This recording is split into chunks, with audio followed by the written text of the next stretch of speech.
ഹരേ കൃഷ്ണ ഹരേ കൃഷ്ണ കൃഷ്ണ കൃഷ്ണ ഹരേ ഹരേ ഹരേ രാമ രാമ രാമ ഹരേ ഹരേ രാധേ കൃഷ്ണ കൃഷ്ണ കൃഷ്ണ കൃഷ്ണ രാധേ രാധേ രാധേ ശ്യാമ ശ്യാമ ശ്യാമ ശ്യാമ രാധേ രാധേ രാധേ രാധേ ശ്യാമിലാധേ രാധേ. ഹരേ കൃഷ്ണ. നമ്മളിപ്പോൾ ശ്രീമദ് ഭഗവത്ഗീത, ഭഗവാന്റെ അമൃതവാണിയായ ഭഗവത്ഗീതയിലെ 4-ാമത്തെ അധ്യായമായ ജ്ഞാനകർമ്മ സന്യാസ യോഗമാണല്ലേ പഠിക്കുന്നത്. ജ്ഞാനകർമ്മ സന്യാസ യോഗത്തിലെ ഏറ്റവും പ്രധാനപ്പെട്ട അല്ലെങ്കിൽ ഭഗവത്ഗീതയുടെ തന്നെ കാതലായ 2 ശ്ലോകങ്ങളാണ് പഠിക്കുന്നത് അല്ലേ, 7ഉം 8ഉം.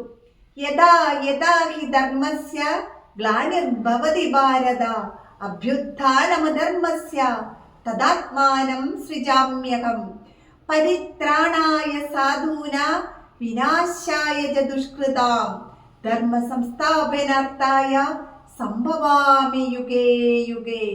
ഭഗവാൻ അർജുനനോട് പറയുകയാണ്, അർജുന, ഞാൻ ധർമ്മത്തിന് എവിടെയൊക്കെ വീഴ്ചയുണ്ടാകുന്നോ, അധർമ്മം തലപൊക്കുന്നുവോ, അപ്പോഴൊക്കെ ഞാൻ അവതരിക്കും. ഇതെന്റെ വാക്കാണ്. സജ്ജനങ്ങളെ രക്ഷിക്കുവാനായിട്ട് ഞാൻ അവതരിക്കുക തന്നെ ചെയ്യും. അങ്ങനെ ഭഗവാൻ പറയുന്നിടത്തോളം കാലം നമുക്ക് ഭഗവാനുണ്ട്.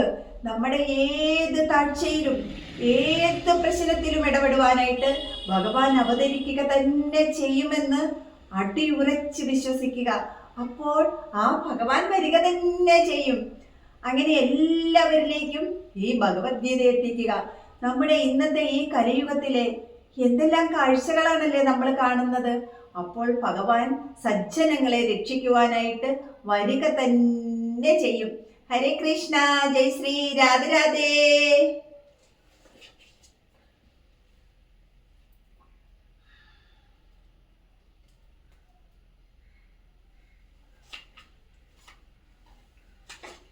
രാധേ രാധേ.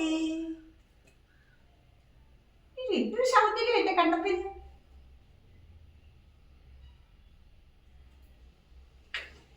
രാധേ രാധേ.